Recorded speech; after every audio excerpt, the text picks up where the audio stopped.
Alright guys, vlog number 3, 3 weeks out, approaching 2 weeks out. This has been a crazy week. It's back to school up at Virginia Tech. This is my final year on the Bachelor's of Landscape Architecture program, my 5th year. It's been, like I said, I didn't get to get as much footage this week as I wanted to, but I said I'm going to put one of these vlogs out every week, and so I'm going to stick to that word, hold myself to that, and get one of these vlogs out to kind of chronicle this experience and show you guys what's going on. So Ben moved in up here at Tech this week at the house, and Ben has been crucial for me. The timing couldn't be any better, to be honest. He's been crushing these workouts with me, helping push me through these workouts, making some damn good gains of his own, but all the while helping me with posing, staying positive, starting to help with food prep, doing all that stuff. So Ben, love you, man. You're killing it. Thanks for everything you're doing right now. It's huge, really helping me out. I'm excited to have him with me backstage at these shows in a couple weeks.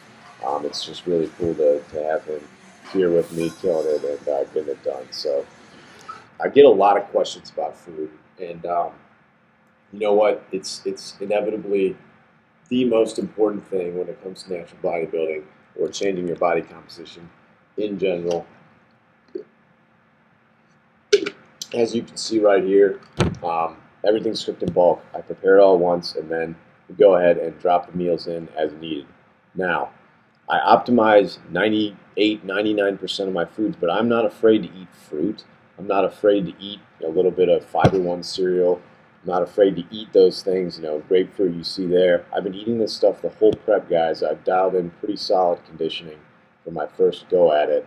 And, here again you see a couple slices of bread. This, for me, has kept me mentally sane, okay? I'm proud to tell you that I haven't had any binging at all this whole prep. I've been able to be very, very consistent. I attribute that to not being restrictive with my diet. So, again, I'm eating 99% quote-unquote clean foods that are dense in micronutrients, fiber, and those things to fuel me properly. But I will fit stuff in as needed. So, here's some pull day footage. And this week, guys, in terms of my mental state, I had a couple tough days. I'm not going to lie. This is not, all smooth sailing. It's, sometimes I guess I may make it out to seem that, in these videos that, oh man, I'm just on fire, freaking walking in the gym like Rocky, just like murdering everything, just getting crazy pumped, just looking wild, just getting all crazy. It's not the case. My pull days, you're going to see right here, strength is pretty good this day. I believe this is like I got 25 step in between there, so that's like 255, 40, something like that. I can't remember. Can't do the math either. I'm too stupid right now. But pull days have been pretty good. I had a really rough push day this week, and it was one of my lower days in terms of carbohydrate intake. And you're gonna have days like that, guys. And the biggest thing is to just mentally stay there. And when that happens, you got to push through it. You got to stay the course, not try to do anything too crazy. But at the same time, realize that you're going to have days like that when you approach, these body fat levels. Here's Ben going commando with the headband, getting some serious squeeze in on these curls. We had a good workout this day, though. And like I said, you're going to have your good days. You're going to have your bad days. You got to pick your battles. And you got to stay mentally positive. That is the biggest thing I've started to realize through all of this is staying mentally positive can change a workout completely. Even if you're not, even on a lower carb day or something like that, if you have the right mental state, you're going to go in there and get it. So what I want to do right here is compare 15 weeks out to 2.5 weeks out. It's about a 13, 14, 15 pound difference right here, and some a little bit better posing I got going on now. But what you're going to see is the difference in this, guys, is when natural bodybuilding gets fun, because you see the result of all of those weeks. I've been dieting for 20 weeks. You see the consistency show up in these types of comparison images. And of course, you're going to sit there and nitpick the crap out of your physique, but you know what? I'm pretty proud of the changes that I've gone through in this contest prep period, getting close to dialing in some decent conditioning for my first run at it. All right, guys, Saturday morning, leg day. Vatek taking on the Alabama Crimson Tide. I'm about to kill them tonight. We're gonna crush them. It's gonna be ridiculous. Anyways, with that in mind, I'm gonna train legs here in the early afternoon. So up there, shout out to Evan. Evan's about to be up in Blacksburg for the first time at the weight club. So he's gonna get some training in. I think I'm actually gonna see him in there. Evan's been like huge supporting Pro Zeke in general, both me and Patrick. So shout out to Evan. Appreciate it, man. Looking forward to today. But I just want to kind of wrap up this week by just talking about a couple things. I know you heard me speak a little bit about how tough the week was. And, I found myself so many times just upset, angry, pissed at just dumb things, little things. Just generally not living life as a happy human being. This was pointed out to me by Jess Smith from my studio one day. She's like, you don't smile. Like, you're not even smiling anymore. I'm like, my reaction is, of course, to be like, I don't smile. I don't feel good. You know what I mean?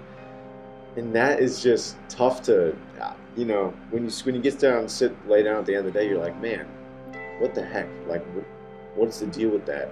And, I didn't realize going into the prep that the hormonal changes, are this severe. And, you're putting your body into a place that it doesn't want to be for a short period of time. And it's obviously going to have a series of mental, physical side effects. So it's not just the tiredness, but it's more for me that gets at me is the fact that I can't, be the person that I'm looking to be on a daily basis and enjoy, the things that I want to do. So moving forward, I get a lot of questions. Are you going to compete again? Are you going to do this again? I'm definitely going to compete again, and I still haven't stepped on stage, but this for me has taught me so much, and I get, so much fulfillment and enjoyment, and, for me, the gym is like my stress reliever. I go there, it's me, the weights, it's just this feeling. Ryan Doris has a great video that he talks about this feeling of just being alive, and you're just there. You leave the world behind you, and you go in there every day and have your time, and for me, that's the gym. It's taught me a lot. It's helped me, through a lot of situations. So I'll always be, a person who enjoys weight training. And I really, see how this season goes, but I really enjoy the sport of bodybuilding, the sport of natural bodybuilding. So I plan to, keep this up in the future. But with that being said, I've got other things that I know are bigger priorities for me. A family, my career as a landscape architect, as a designer, and I don't want this to get in the way of those things, and I don't want this to get in the way of relationships, because I know that there's so many people that I just feel like I've neglected our relationships. One of the toughest things about it is the isolative nature of this sport, because to be good, you have to be, deadly accurate with your food intake, all these other things, and what becomes the challenge is incorporating, this lifestyle and having it not take over your actual lifestyle. So, in terms of socially, I've regressed through this clearly. I want to go out and have fun and enjoy relationships with people, with my friends, and this restricts your ability to do that. And we get in this mindset as bodybuilders that we have to be so hardcore and save the world, and it's like me against me and all this stuff. And you know what? It's just, that's not how I want to go about my life. And so moving forward, I think I'll definitely be exploring the more sustainable ways of competing, doing natural bodybuilding. And that is for sure, the route I want to take. Like I said, I think I'll always be a natural bodybuilder. I really enjoy what this sport has taught me. The life lessons, the ability to persevere, time management, those things are crucial, guys. But you cannot let this get in the way of your life, your real priorities, the things you really want to do. Because at the end of the day, it's a weekend, it's a natural bodybuilding show. You're not going to win $1 million. What you're going to take away from it is those life lessons, and then what's important is how you go back and apply what you've learned through that process. And so this learning process and starting to understand more about yourself, that's what it's all about. Really, guys, just thanks for all the support, for real. It's really cool for me, like even people who would just talk to me about it and are willing to listen and understand what my take on natural bodybuilding is, and when they see that oh, it's not about the vanity, or it's not about the look at me part of this. It's about the lessons learned, the experiment of pushing your body to the extreme. Those are the things that I love about it, and I want people to know that. And so really, shout out to everyone who takes the time to understand that. Shout out to you guys who are watching these vlogs. It means a lot to me, and I'm going to keep trying as much as I can to film and document the experience. Definitely let me know what you'd like to see more of, if there is anything, or questions you may have. I'd love to answer those and hook you guys up with any info that you're looking for. So until next week, Trent, signing out.